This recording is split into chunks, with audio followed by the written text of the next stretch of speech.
The second reason why I believe this is our moment is because our current roadmap is approaching its destination. Vision 2030 has brought us this far, but it is approaching its horizon. It has served Kenya well. It transformed the way we think about national development, provided a common direction, inspired investment, guided policy in the public space, and demonstrated the power of long-term planning. But honesty also requires us to acknowledge that some of its ambitions remain unattained. In several respects, we are still falling short of even the very standards we set out for ourselves. Vision 2030 set a target of Kenya becoming an upper middle income country by 2030. So far, we are off target. This is not a criticism of Vision 2030, nor is it a reason for disappointment. Rather, it is an opportunity to proudly learn from our successes, reflect with honesty on where we have fallen short, and define together Kenya's next long-term vision. The third reason why this is our moment is that the next great wave of economic transformation will, I believe, be African. The world is entering what may become the greatest wave of global economic transformation in the past 6 decades. And for the first time in modern history, its center of gravity is steadily shifting towards Africa. Our continent is the home to the world's youngest and fastest growing population, vast reserves of strategic minerals, immense renewable energy potential, abundant arable land, and rapidly expanding consumer markets. 9 of the world's fastest growing economies are in Africa. And by 2050, 1 in every 4 people on Earth will be African. Increasingly, global investors, manufacturers, innovators, and policymakers are looking to Africa not merely as a continent of future promise, but as the next frontier of global growth and prosperity.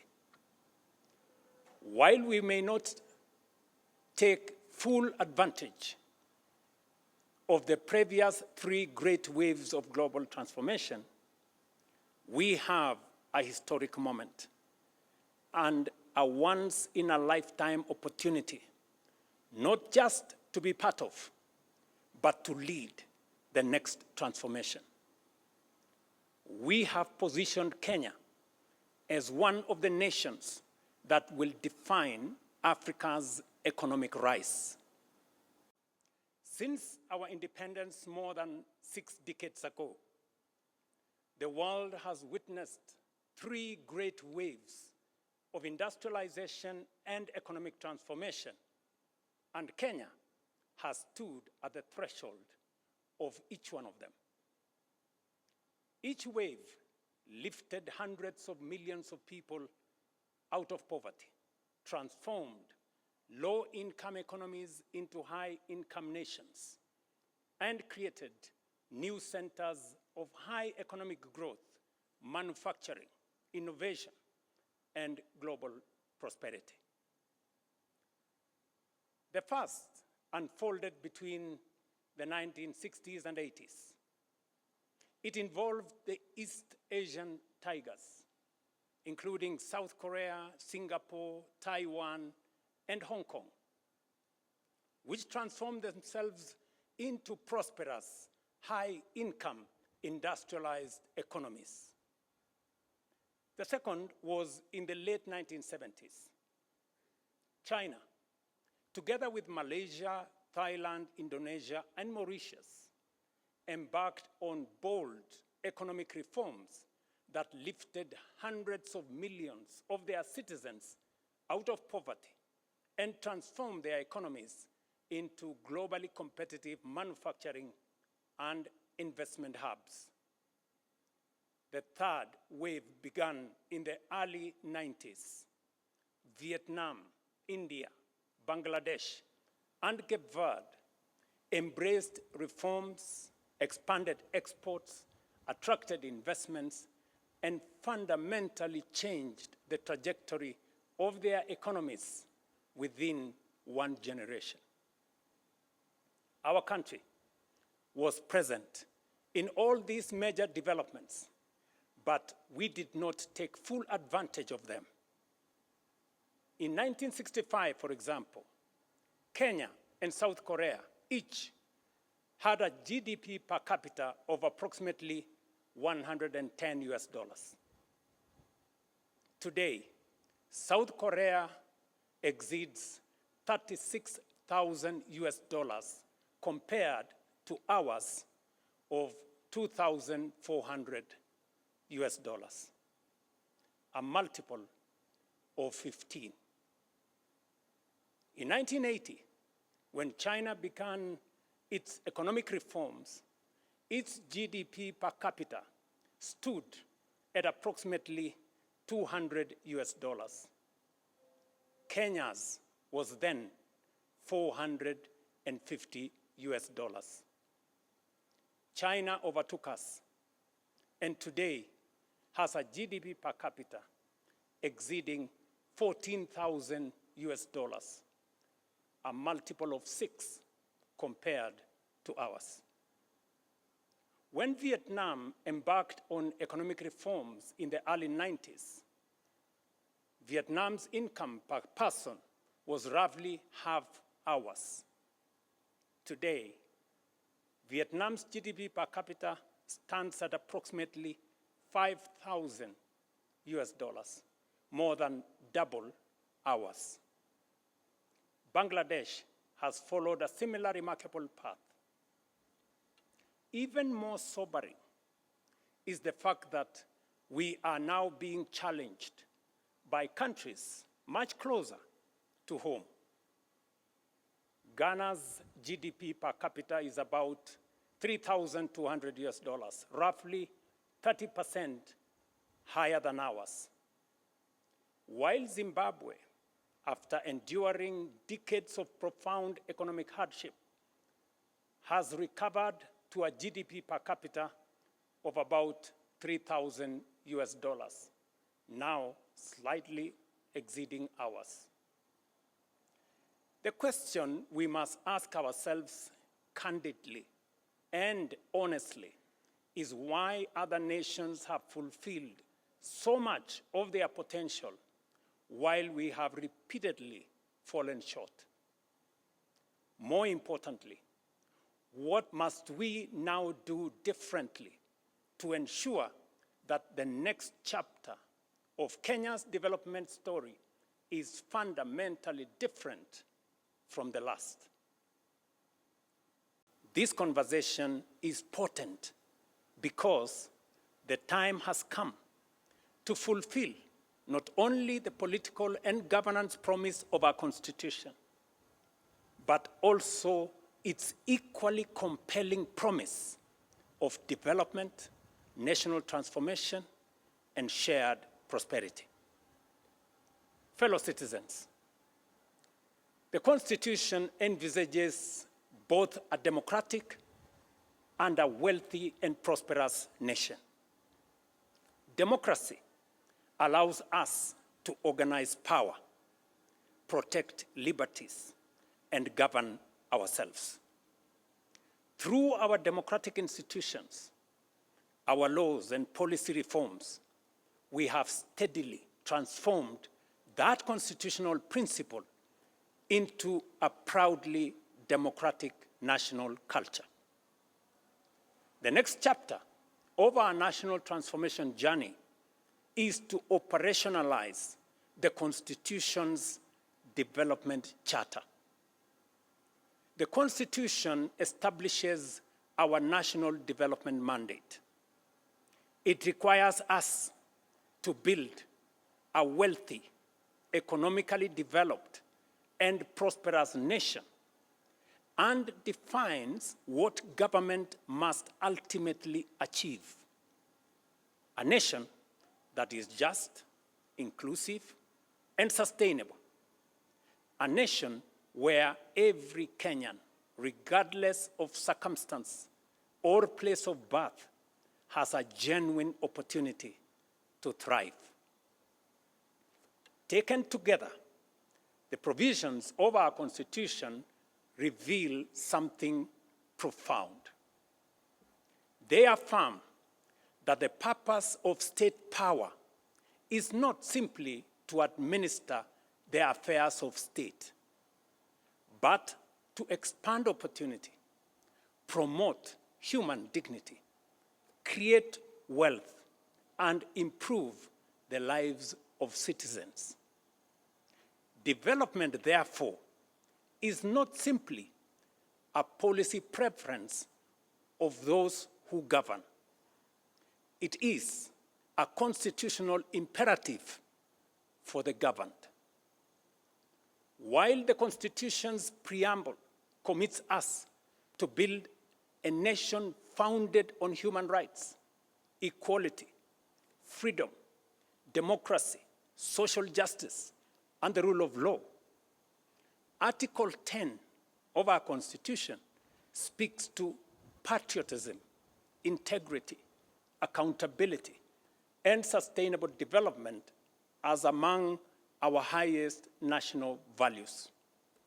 Moreover, our Constitution in Article 43 guarantees every Kenyan the right to the highest attainable standard of health, accessible and adequate housing, and reasonable standards of sanitation, freedom from hunger, and adequate food of acceptable quality, clean and safe water in adequate quantities, social security, and education. Together, we must ask ourselves what these constitutional guarantees should mean in practice. What should an education system worthy of our constitutional promise look like? What should define accessible and adequate housing for every Kenyan? What kind of health system is required to secure the highest attainable standard of health as is provided for in the Constitution? How do we ensure that no Kenyan experiences the indignity of hunger and that every family has access to adequate food of acceptable quality? How do we guarantee universal access to clean and safe water, meaningful social protection, and the opportunity for every citizen to live a life of dignity? Above all, what measurable outcomes should demonstrate that we are truly giving practical effect to these economic and social rights as contained in our Constitution? Tonight, I invite every Kenyan to what I believe will become the most consequential national conversation since the adoption of our Constitution in 2010. A national conversation about Kenya's development charter. This is a national undertaking about the future of our republic, about the development imperatives enshrined in the articles of our Constitution, the attainment of the Constitution's high development aspirations and the opportunities we owe future generations as a result. This national conversation must rise above politics, transcend electoral cycles, and unite us around a shared destiny. For 2 decades, Vision 2030 shaped our national development priorities, informed public policy, catalyzed investments, and most importantly, inspired the promulgation of our new constitution. As Vision 2030 approaches its horizon, our responsibility is not simply to replace it with another government document or plan. Our responsibility is far greater under the 2010 Constitution. That is, to craft a new national development charter that gives effect to the development imperatives enshrined in the Constitution, and to decide together what kind of Kenya we want to build over the next generation and beyond. That conversation belongs to each one of us and to all of us. But before we decide where we should go next, we must first reflect honestly on the journey we have traveled. Fellow citizens, there is, however, some good news. We can, we must, and we shall, together, get it right this time round. History rarely announces the arrival of defining moments. Yet, there are occasions when the forces shaping the world create opportunities that come, perhaps, once in a generation. I believe we are on the threshold of one such historic moment. I believe so for 4 compelling reasons. First, 4 years ago, our priority as a nation was not to imagine Kenya's next chapter. It was to survive global economic turbulence, restore stability, rebuild confidence, and place our economy back on a firm foundation. Together, we achieved that. We have restored macroeconomic stability. We have stabilized our currency. We have rebuilt our foreign exchange reserves to over $15 billion, providing 6.5 months of import cover. Inflation has fallen. Borrowing costs have declined. Investor confidence has returned.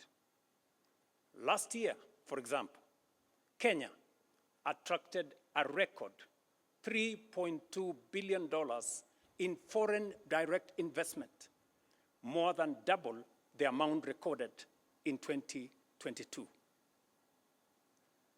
The 2025 IMD World Competitiveness Ranking placed Kenya as the most competitive economy in Africa, reflecting the confidence our reforms have restored. Because we have restored stability, rebuilt investor confidence, and laid a firm foundation for our economy, now is the perfect opportunity for Kenya to begin shaping the next phase of our national development. That is why, in my State of the Nation address last year, I challenged us to begin thinking beyond the immediate demands of today and to start imagining a futuristic roadmap for our nation. That was not simply a call to dream. It was a call to prepare and an invitation to begin building the institutions that will support Kenya's long-term transformation. That journey has already begun. We have already established the National Infrastructure Fund to ensure the investments essential for Kenya's transformation are financed sustainably. It is also why we have established the Sovereign Wealth Fund to preserve and invest the wealth of our nation so that today's prosperity becomes tomorrow's opportunity, shared fairly between present and future generations. Together, these institutions represent more than new opportunities. They embody a philosophy of nation building that lasting prosperity is built through institutions that outlive governments, inspire long-term investment, safeguard intergenerational wealth, and provide confidence in our economy. We have not defined with sufficient clarity what patriotism, equality, social justice, and sustainable development should demand of us as government, as institutions, leaders, or citizens. Yet, these constitutional aspirations cannot fulfill themselves. We must, as a nation, collectively define the standards by which they should be measured and establish a common national development charter for their realization. Until we do so, our development and progress will remain subject to the ebb and flow of political expediency, changing priorities, competing interpretations, and fluid guesswork. A national development charter for the attainment of these noble constitutional imperatives cannot be designed by politicians alone, nor by any single institution, profession, or interest group. It must be shaped by the people of Kenya themselves through an open, inclusive, and honest national conversation. For the Constitution belongs to the people, and so too must the vision that gives it practical expression. They demand the wisdom of our farmers and workers, the ingenuity of our entrepreneurs and innovators, the experience of our professionals and scholars, the moral leadership of our faith communities, the energy of our young people, and the participation of every patriotic citizen who believes in Kenya's future. Such a development charter will succeed when anchored on strong institutions, institutions that enable rather than obstruct, that solve problems rather than multiply, that encourage enterprise rather than frustrate, and that make it easier for people to work, invest, innovate, build, and create wealth. Great nations, fellow citizens, are never built by chance. They are built by design, by discipline, and by deliberate, focused national purpose. Ours should be no exception. National development must never be left to chance or short-term politics. It must be guided by a shared national vision that endures beyond administrations and election cycles. A combination of the robust democratic society we have built and a well-crafted national development charter anchored on the economic and social rights enshrined in the Constitution is the potent ingredient necessary for the quantum leap that will make up for past missed opportunities and take us into the first world nation that we rightfully should be. Over the past several months, I have engaged and sought the counsel of current and former national leaders, of political leaders, scholars, business leaders, faith leaders, professionals, civil society, grassroots representatives, and most importantly, young Kenyans from every part of our republic. Those interactions reinforced one conviction above all: a vision worthy of guiding Kenya for the next generation cannot be written by government. It cannot be crafted by a handful of experts, however distinguished they may be. Nor can it emerge from a single institution or political formation. It must be forged through a genuinely people-driven, citizen-centered, and future-focused national process. One that draws upon the collective wisdom, experience, imagination, and aspirations of the Kenyan people, while remaining open to the very best ideas the world has to offer. It was in that spirit that I invited Professor Hiroyuki Hino, Professor Anyang' Nyong'o, and their distinguished colleagues to begin examining Kenya's future beyond the Vision 2030. Last week, I had the honor of receiving their proposals on strategic guidelines for Kenya's long-term national transformation. The thrust of their proposal is both ambitious but also achievable.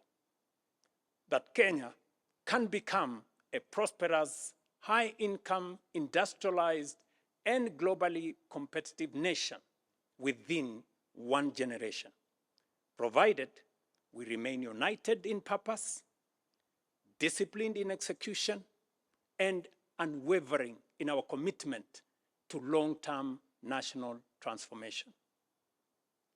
These proposals provide the foundation for a much broader national conversation, a conversation that now belongs not to government, nor to the authors of that report, but to every Kenyan. Fellow citizens, somewhere in Kenya tonight is a child too young to understand this address. Some may never remember Vision 2030. Others may never remember even this conversation.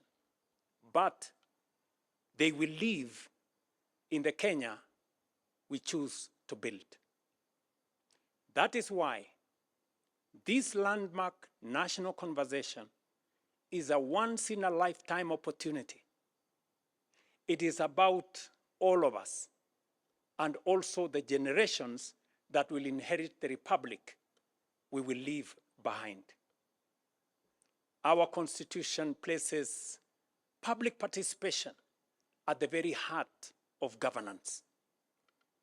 It is therefore not merely my desire, but my constitutional duty to ensure that the national vision which succeeds Vision 2030 is shaped through an inclusive, transparent, people-driven, and genuinely national process.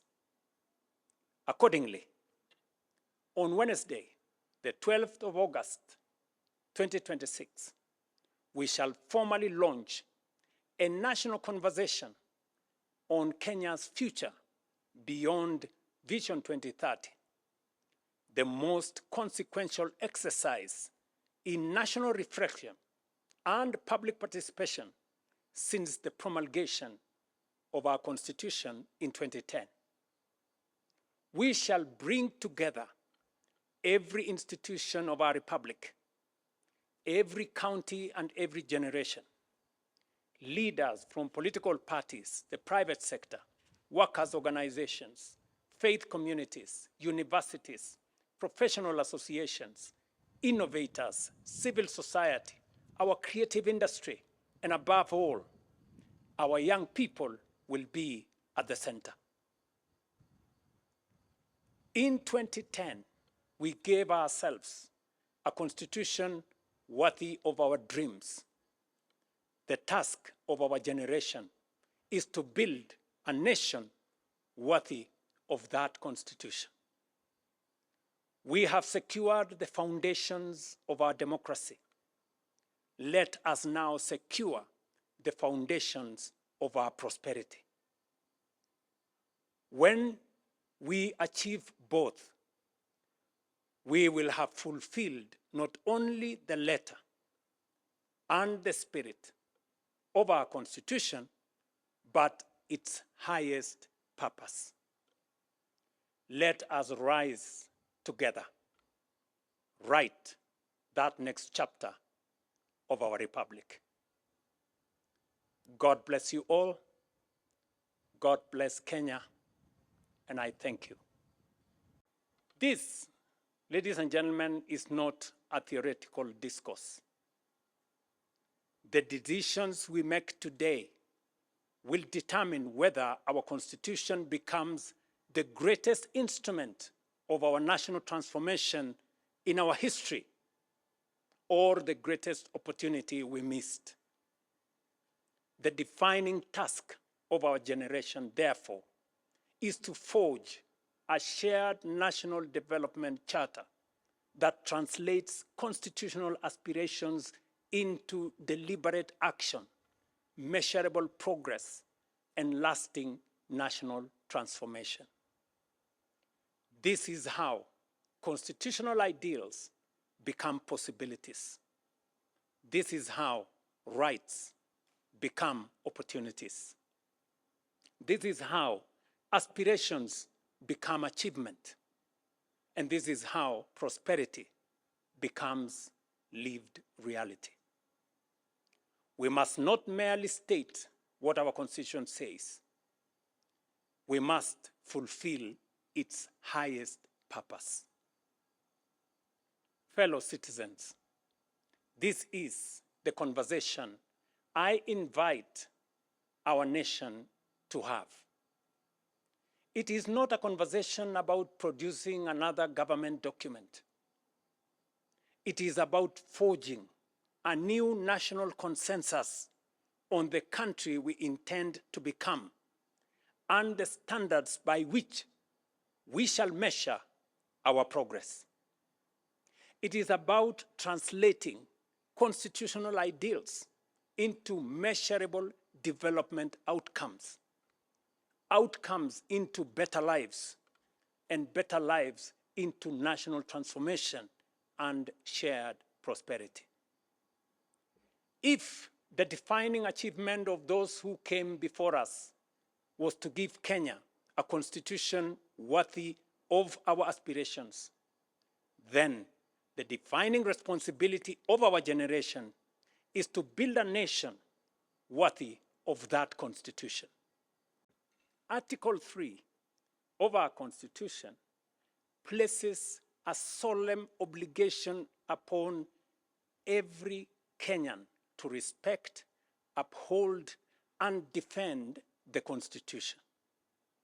Every Kenyan. That duty extends beyond merely safeguarding its provisions. It obligates each one of us to build a broad national consensus on the destiny of our republic. The future of Kenya is too important to be left to politicians alone. It must be imagined, shaped, and built by each one and all of us. Patriotism, therefore, is not only measured by what we say about our country. It is also measured by what we contribute to it, what we build for it, and what we protect within it. Once we, as a people, define the national framework for realizing the aspirations in our Constitution, we will have settled the question of our destiny. Thereafter, the true contest of democracy should be about who has the best ideas, the soundest policies, and the best capability to take us there faster, more efficiently, and more inclusively. That is the political competition our nation deserves.